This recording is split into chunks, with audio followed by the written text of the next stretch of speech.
Good afternoon, everybody. I'm your host, Crystal, and this is another edition of the 9 o'clock Meltdown. And I have the wonderful, beautiful, and very talented Venus DeMars on speakerphone. Hello.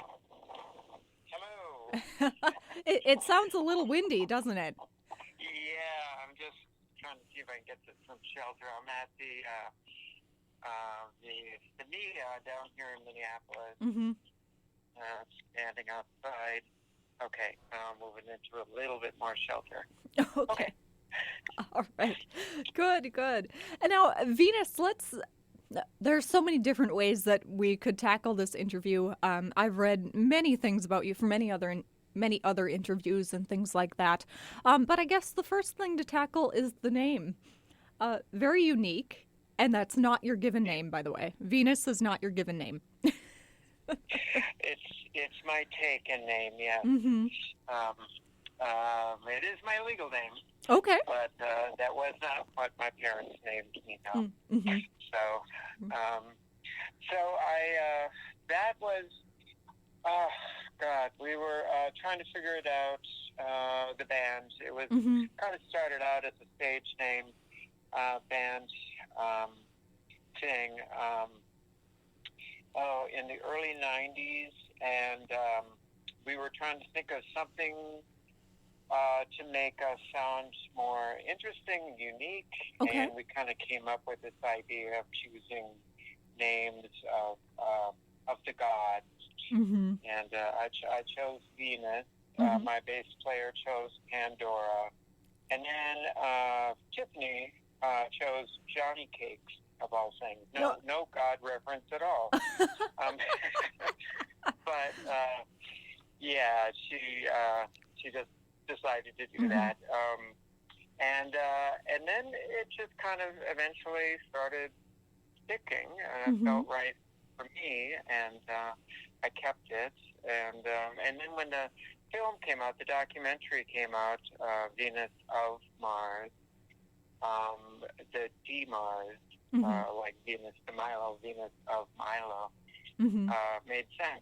So I added that to my name, Mm-hmm. Venus de Mars, to complement the film, the documentary. Yes, Yeah. definitely. Wonderful, wonderful. So, once again, thank you for taking time out today to talk with me and with us, and it's wonderful to have you on board. And now, taking it, let's take it a little further back here. Now, when I first saw you on stage, it was my first Minneapolis concert. I was a young buck of 20 years old, and I had driven down with a couple of college buddies on a whim, and we were in Dinkytown, Minneapolis. And Ah, and that's the first time I saw you on stage. And you have just an amazing stage presence, and it's super artistic, and you get the audience involved. And from there, I've been following your career and things like that. And now you are actually a big perpetuator of the what is the correct terminology? LBGQ. oh, I can't name all of always it. changes. It does. LGBTQ. Thank Yeah. you. Thank you. I can't. Didn't they just recently change that too? So I have some catching up to do. So I do apologize. Yeah. But you are a Yeah. big perpetuator of that. How did that kind of come about? The whole rights activism.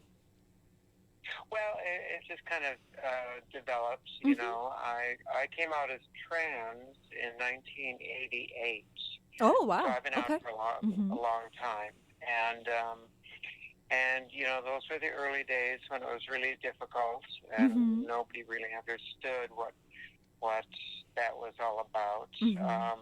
We found, my spouse Lynette and I found that we fit in and were accepted within the gay community. Mm-hmm.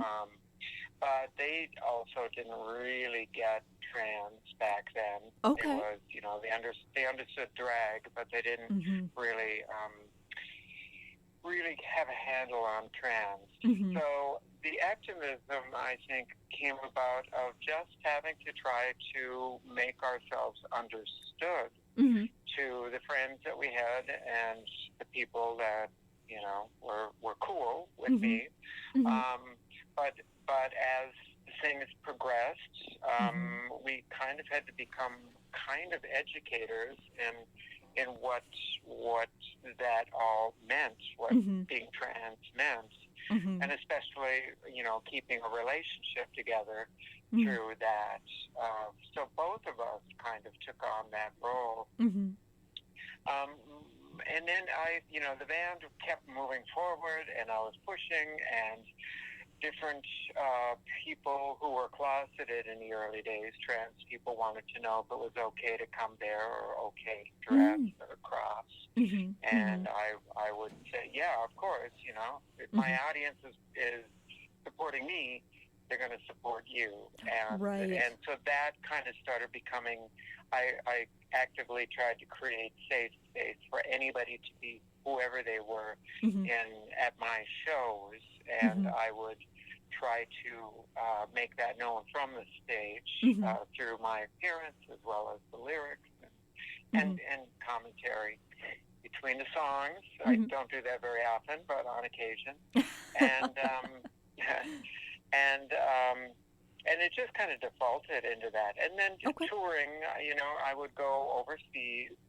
We toured overseas. We toured, in different places where I had to deal with the legal system, and that was before I had legally changed my name or my gender status. So,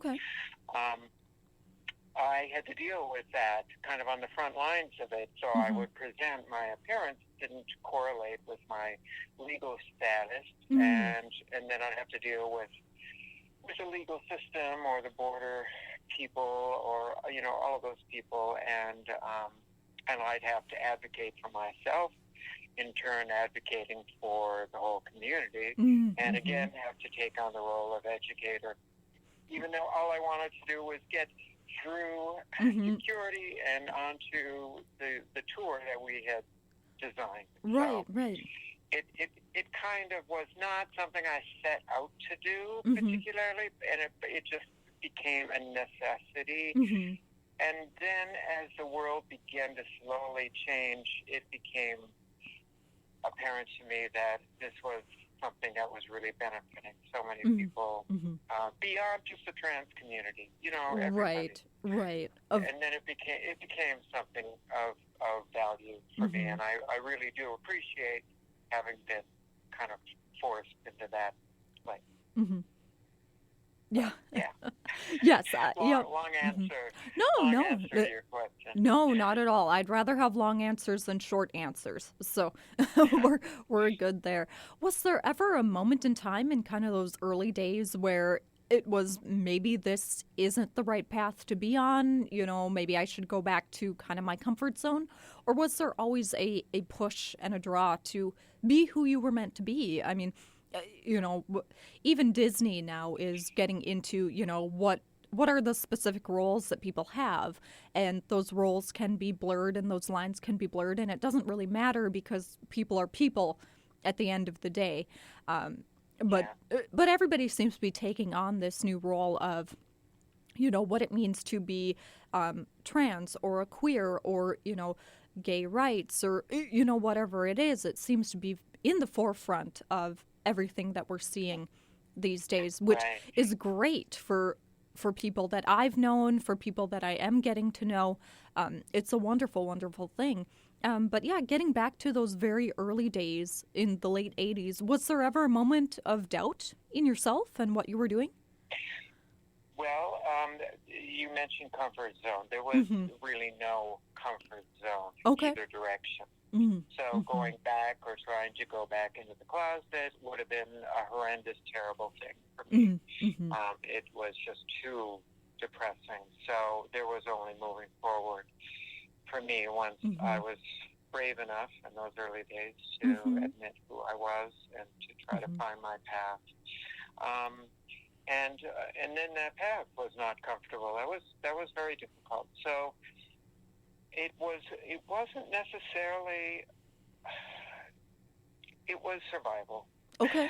Really, it was survival. It was trying to get through it. It was very stressful on our relationship.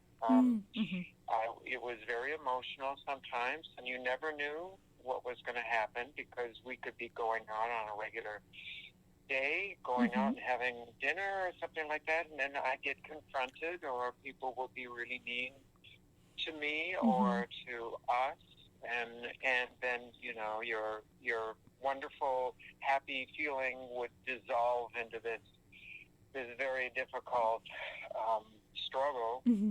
So emotionally, it was completely unpredictable. We couldn't depend on a night to unfold in a nice way. Right. And then how we get through it was always difficult. Sometimes it would be exhausting, and Lynette would be frustrated that I was having trouble dealing with confrontation. And then I would feel like, well, why can't you be with me on this? And sometimes we were, sometimes we weren't. It just depended on how often it was happening, and how well and how flexible we were to deal with the confrontation. So it was a lot of work. The world has changed so incredibly. Yes. And oh my I do goodness. have to say, I did not expect it. I really didn't. 10 years ago, my mindset was that this was the rest of my life, and this is the way the rest of my life will be, and nothing will change. I mean, it just seemed so out of the question. And then things just took off, and then before you knew it, we had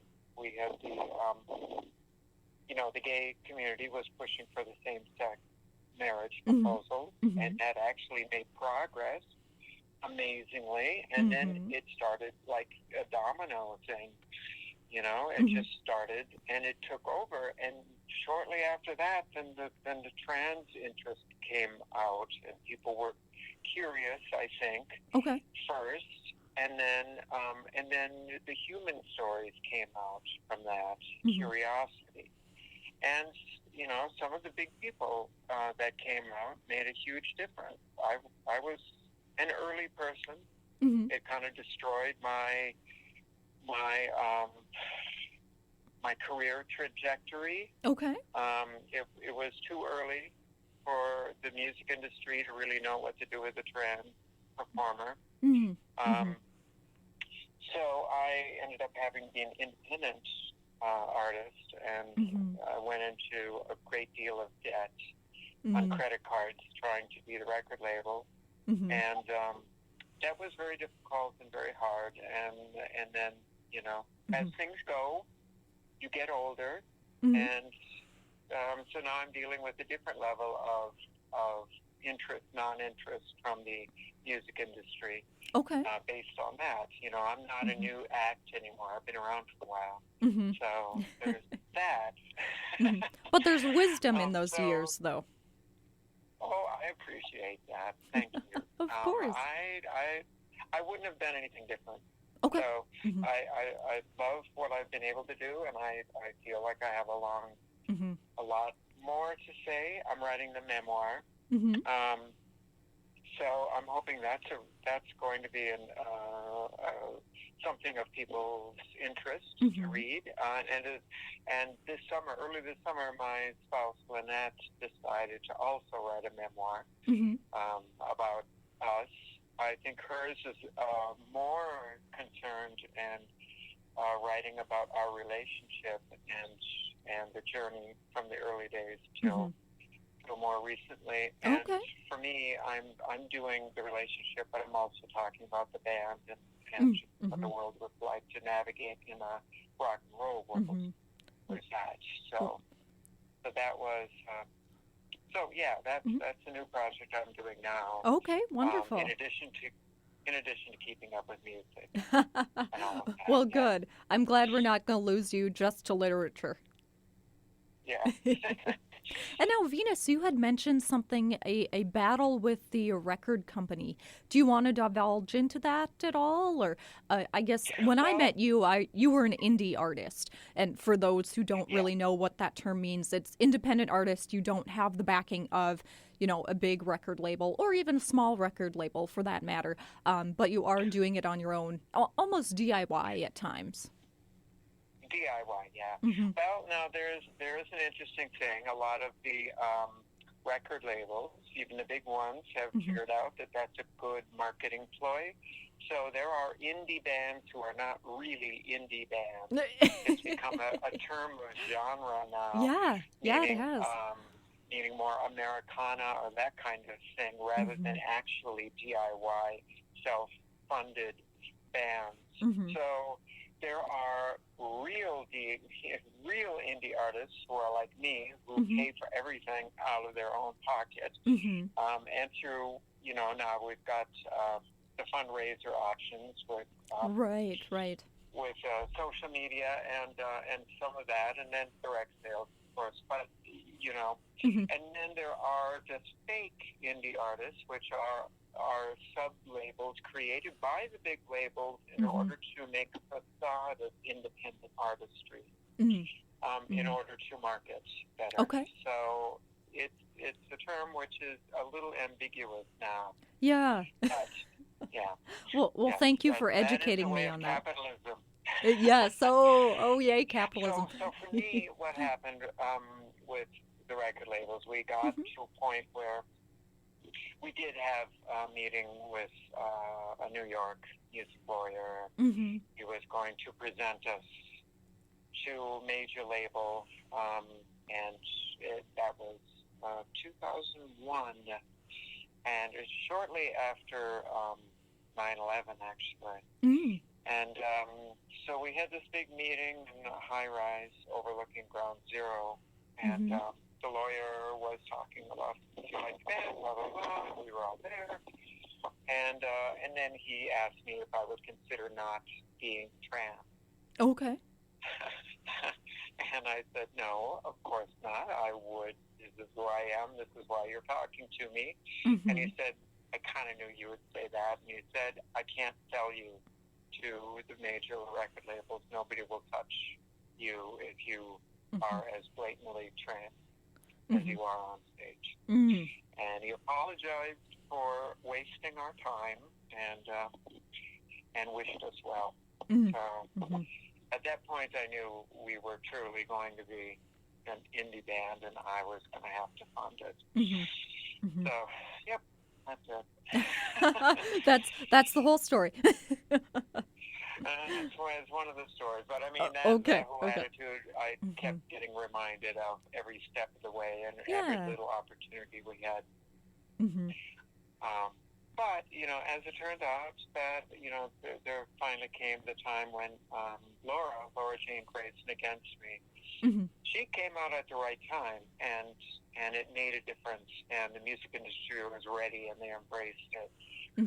She had her own personal struggles and issues within her band before she came out, and that kind of stuff. So that I think is peer pressure and consequence, which I think will always exist. But the industry was ready to embrace it and saw the possibilities. And then we met, and then she invited me to tour with her in 2014 for a little time. So I got a chance to see what might have been if the music industry was a little more forward thinking when I had a chance to talk to them about the possibilities that I obviously saw, but they could not. And it was just so wonderful to tour with Laura and see how important it was to be out and to be on stage and to be yourself, and for the kids who came there, a lot of trans kids, how important it was for them to see someone. And it was an honor to have been able to do that. So there is another long answer to a question. Venus, like I said, I'd rather have long answers than short. So since we're kind of talking about, I'm going to put it in quotes here, the man, the record label, the guy that shoves the, Justin Bieber at you. Now we're getting too much into my own opinions. I digress. Yeah. I've spoken to some artists that did sign on with major labels back in the early 2000s. Crystal Harris and then Miko, that have actually gone the route of the DIY artist. And in talking to them, it kind of sounds like the record label really owns who you are. And now I've been on the outskirts of the music industry for quite a while, and I've heard hearsay of one thing or another. But it does kind of sound like the record label owns who you are, tells you what to put out, and then kind of tells you, you're going to go do this interview, you're going to go do that, and you're going to go, over here, and you're going to wear that, and blah, blah. In recent years, though, I've read interviews of artists that are able to really get away from that and still do their own thing with the backing. However, I guess with all of that being said, what are your feelings on that, on kind of major labels or the DIY version? I'm a DIY perpetuator, and I will say that until I'm blue in the face. So there's my opinion for the evening. I think, to be honest, I think that the backing would certainly be helpful. Somebody who could front the money and absorb possibly a difficult time to sell or something like that. So that your stress is not there and you can concentrate on being an artist. So there is that. That would be just such a wonderful pressure release to have that. But as far as being an artist, exactly that. You need to have the flexibility. You need to have the chance to experiment and to do things out there, possibly make mistakes. But that's what art is. That's how we move forward, and that's how we discover, sometimes just by stumbling on something new. Look at the last few albums that Bowie put out before he died. The last one especially, it was very experimental, very out there, and he was working and inviting all these jazz musicians, people that you would never think would be part of the rock world. And he had that freedom, and I think he earned it because of the record labels. He came into that when they were okay with having some experimentation and encouraging their people to be artists. And then we saw what happened to Prince. Where he felt exactly like what you were saying, where he wasn't allowed to do anything. He was under contract to do a certain amount of songs and a certain amount of albums, and so he was just trying to obligate that, but he didn't have the freedom to be the artist he needed to be, and so he had to buy himself out of that contract and go back to being an independent artist and financing. Luckily, he had the funds and the means to do that, and he had the money so that it didn't hurt for him to finance his own work. But, the rest of us, we don't necessarily have that option. Okay, that was long-winded. But that's kind of the way I feel. I think there is a model that should be able to work and should have the opportunity. And I really don't like artists being put in a position of having to compete with each other to get that kind of little slice of the pie. Right. We should be together. We should be a community. We should be supporting each other.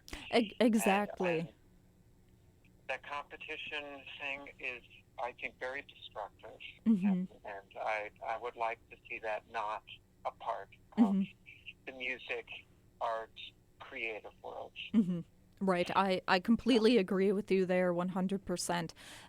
I've kind of lightly touched that competition, not necessarily in the music side of things, but in other adventures that I've taken on. And it's very destructive in a way. Like, you start doubting yourself even before you hit the stage, like, oh, that person hit that B flat and I can't do that. So then why should I even try? And it's almost like a psychological war that people play on each other, and it's not my forte. A lot of double think. Yeah, a lot of double thinking that happens. But it's not the way it should be. So I always try to make my shows. I always try to be friends with everybody else I'm sharing the stage with and support each other. And I stay through the whole night, unless there is some unavoidable situation. I'm there for everybody from the beginning to the end, and that's what I feel all artists should do. We need to support each other. So Right, definitely. Wise words, wise words. Thank you. So, Venus, how long have you been in the music industry? It sounds like you've been there quite a while, but when did this whole endeavor kind of start for you? Yeah, it's been a long time. I had a band before All the Pretty Horses. I had a couple of them. Okay. It's been over 30 years. Mm-hmm. So that's a long time. Yeah. I had an early band that was part of the '80s scene Mm-hmm. down here in Minneapolis. We started in Duluth. Mm-hmm. Before that, I was doing acoustic work. But as far as formal rock and roll band stuff, those early bands would have been that, and that's a bit over 30 years. Mm-hmm. All right. Excellent. Excellent. Let me think, actually. I would say even longer than that. Let me do the math, because we're having our anniversary here. Okay. I think it's almost 40 years. Mm-hmm. If I can imagine. Mm-hmm. That's hard to imagine. But yeah, it's been almost 40 years. Mm-hmm. I've been on the rock and roll stage. All right. Excellent. So you've definitely found a career then in the music world. Well, I found a creative path that I really love. Okay. And I would never do anything else. Mm-hmm. Mm-hmm. So, yes. All right. Excellent. Venus, let's talk a little bit about your kind of stage presence and your costumes and things like that.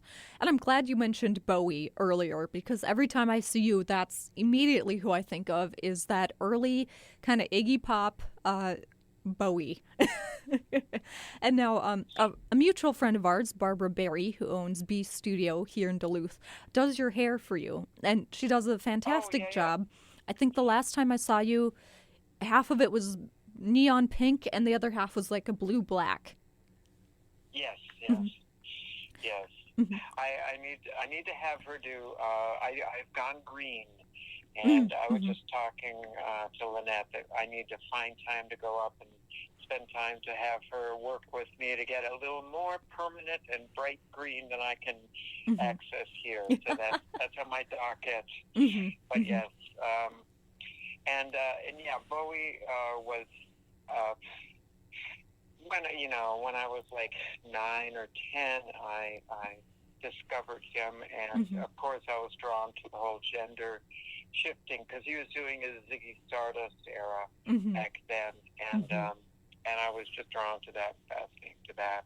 Felt like maybe I'm not all alone, and right. And I just loved that 70s glam, make a show, use costumes, theatrical. I love that, and I've always brought that into both my performance art world and my music world. And I've always done that, and it kind of gave me a template to work as a trans performer, to remember and recall what he did back in those days. And yeah, it's absolutely an influence. Yes, you have a very distinct look on stage. Yeah. Well, now the other one is, it's a combination of things. I saw Wendy O. Williams and the Plasmatics in Superior, Wisconsin, of all places. Okay. In a very small club. And they were touring with Kiss. Kiss canceled. They decided to do a show anyway, so they just found a tiny club, and all of us young punks found out about it, and we filled the place, and that was a life-altering experience to watch their band, her band, in such intimate settings. Yeah. And so that's where I got the electric tape pasties. That is my homage to Wendy O. Williams. Okay. That's what she did. Of course, I stylized mine. They're like little stars. But yeah, that's where I get that. Right. Very cool. Now I know one of your secrets. Yeah. And now, Venus, it kind of sounds like you grew up in the Duluth Superior area. Is that true? Yep, Duluth, yeah. I grew up in Duluth. Okay. And then So, what prompted the shift down to the cities? Just more opportunities? Or? well, yes, actually, and we had an for one of my bands before the Horses. There was a management agency in Minneapolis that found out about us and Okay. invited us to come down and of course we were thrilled and honored, and we did. We relocated down there, but that management company went bankrupt shortly after we came into town, so we lost out, but we stayed, and I did, and eventually my drummer from that initial band and I formed All the Pretty Horses, and that's how that started. So that move was an important one, and that really I stayed here after that. So. All right. Excellent, excellent. I'm assuming you're talking about jazz. No, No. I'm All talking right. about Bill Bowie. Okay. All right. My mistake. So now I've had a number of different bandmates over the years. Jazz actually was one of my drummer after a couple of them. Okay. After I had taken a hiatus from the band, and my drummer previous to the hiatus was Jen Dean, and she's the one that's featured in the documentary Venus of Mars. So after that, my bandmates right before the hiatus were Tempest, who was my bass player, and Jen Dean, my drummer. And previous to that, I had a few different bass players, Pandora and Eden, and Ed Ford was my original bass player, and then drummer. I can't even tell you how many drummers I had. There's quite a few, and some of them lasted longer than others. Some stand out more to me. Terica was a really wonderful drummer, but she only stayed with me for a number of months, 3 or 4 months. Okay. I just loved working with her, and she came out to New York with me and did some significant shows. Shortly after that, I had a series of other drummers, and then finally Jen Dean, and Jen Dean stayed with me through a large arc of the band. After the hiatus, I did a in-between band called House of Flowers, and then I met Trevor, who is my current drummer, and we've worked together now for probably about 10 years. So Trevor was my in-between drummer for the House of Flowers hiatus band, and then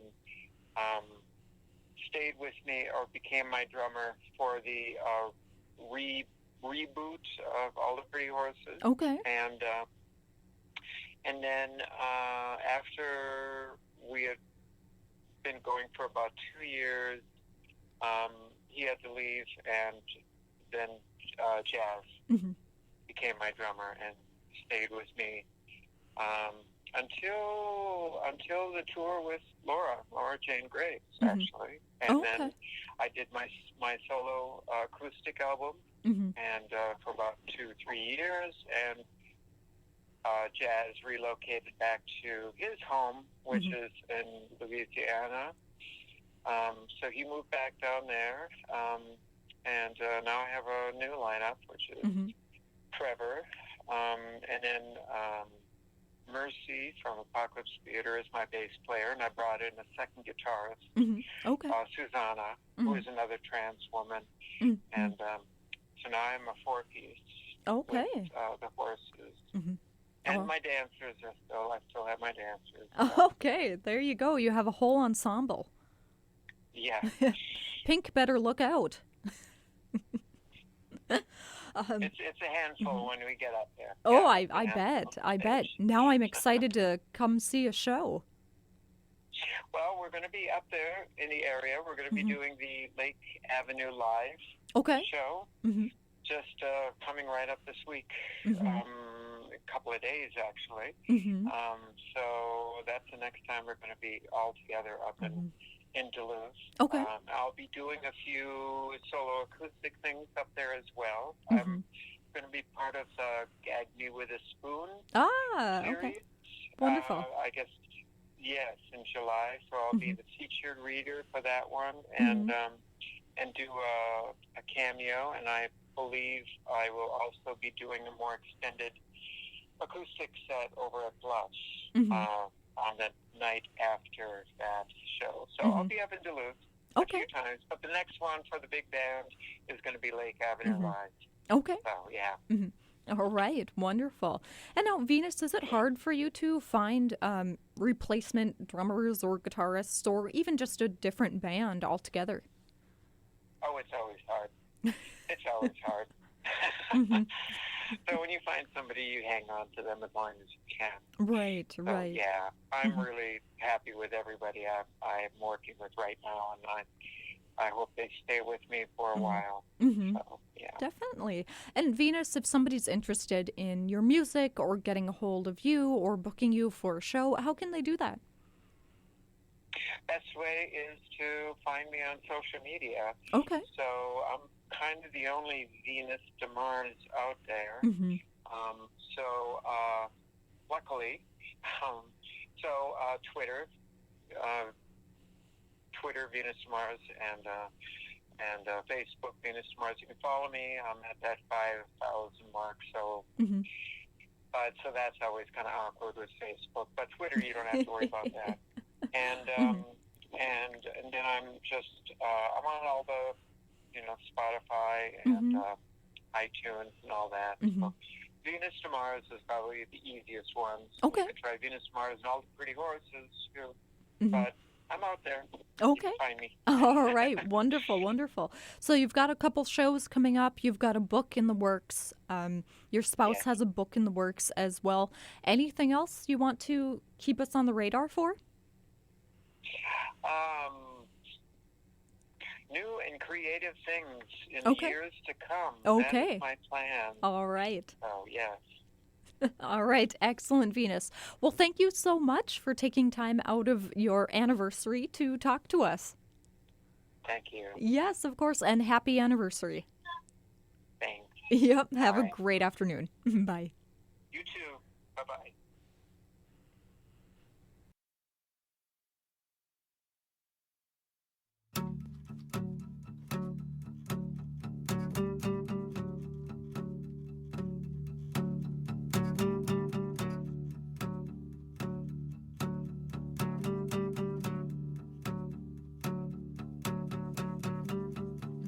Hello, is there anybody in there? Just not if you can hear me. Is there anybody home?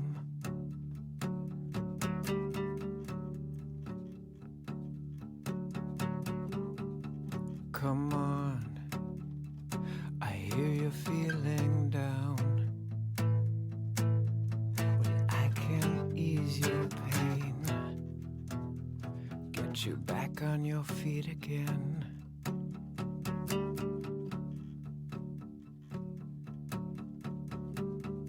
Relax, I need some information first. Just the basic facts. Can you tell me where it hurts? There is no pain. You are receding. A distant ship smoke on the horizon. You are only coming through in waves. Your lips move, but I can't hear what you say. When I was a child, I had a fever. My hands felt just like two balloons. Now I've got that feeling once again. I can't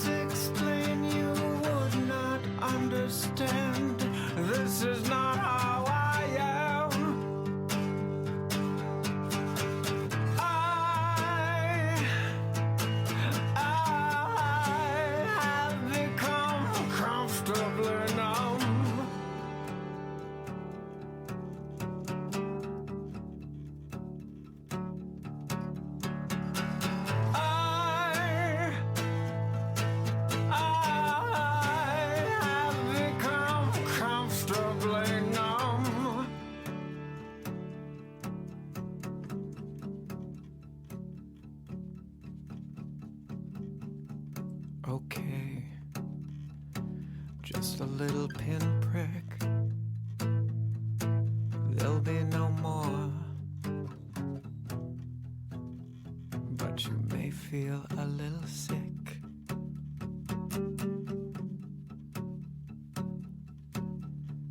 Can you stand up? I do believe it's working. That'll get you through the show. Come on, it's time to go. There is no pain.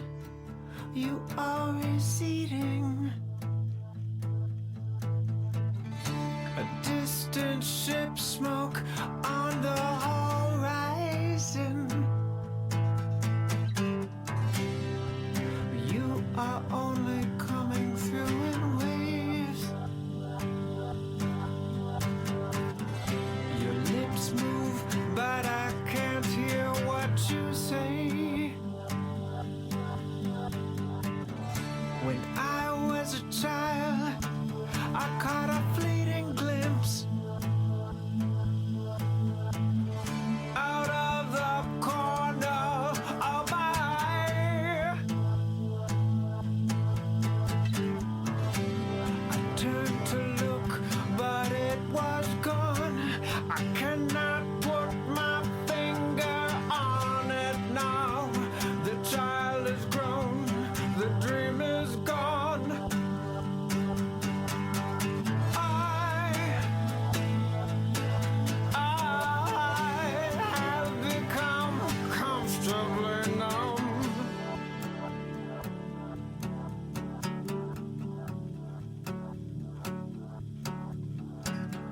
I have become comfortably numb.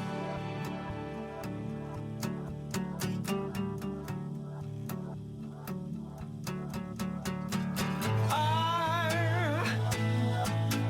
have become comfortably numb.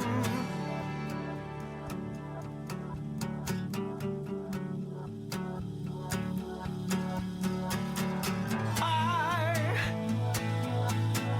have become comfortably numb.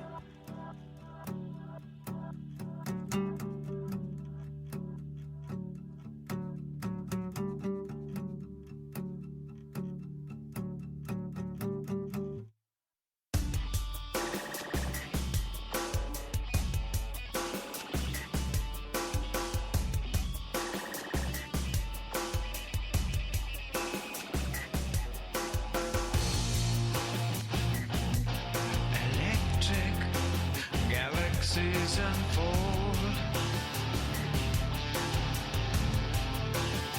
through this wire. Electric galaxies exploding. They're on fire. Didactic messages to write. All that said, directed missiles deep inside.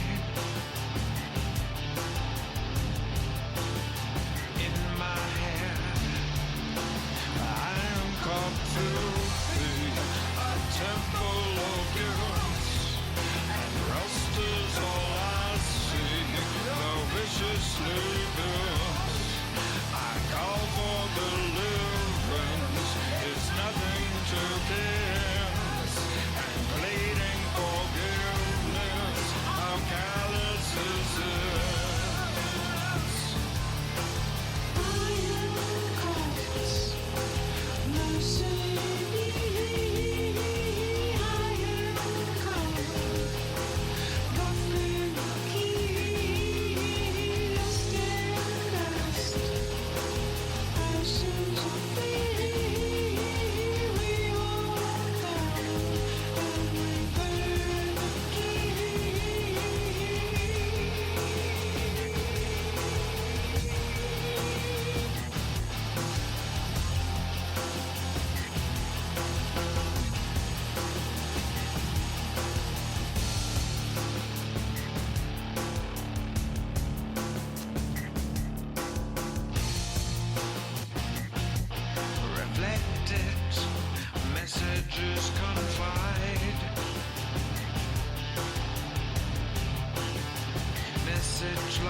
So this is my answer, and frozen red ants, and frozen can take me up by your romance.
One day you'll see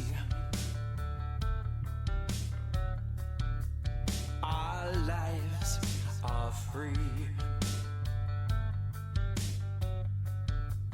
and all will be.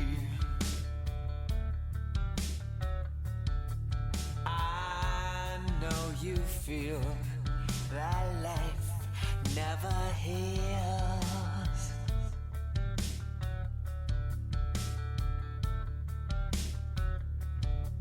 One day you'll know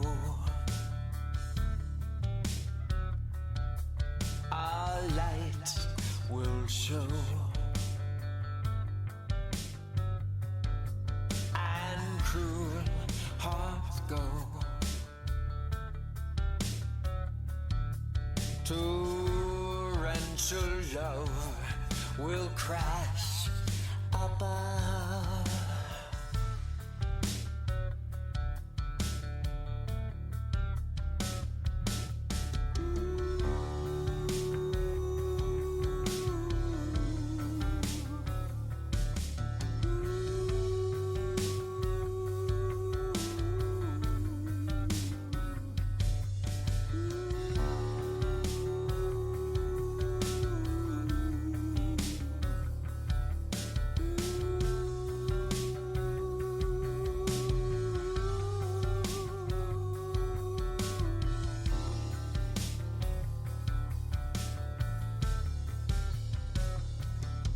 It's just a thought.